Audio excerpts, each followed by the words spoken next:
Like and subscribe, and ring the bell to join us for more adventures. Timo the Word Scout visits the Lavender Flower Farm in Vocabland, known for its endless blooms. Timo looks around in awe at the overflowing flowers. Every path is lined with color, and bouquets are ready to be given away. The farm feels joyful, generous, and full of giving. Flowers seem endless, filling the farm with color and cheer.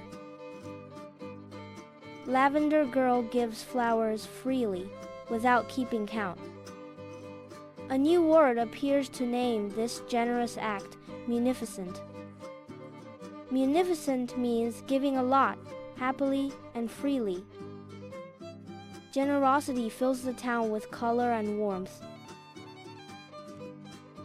Timo remembers that giving greatly and freely is called munificent, and generosity makes every place brighter. For more cartoon stories and advanced English vocabulary, and to build the skills you need for exam success, visit vocabcartoons.com. Cartoons, quizzes, and games that help you learn fast. Start free.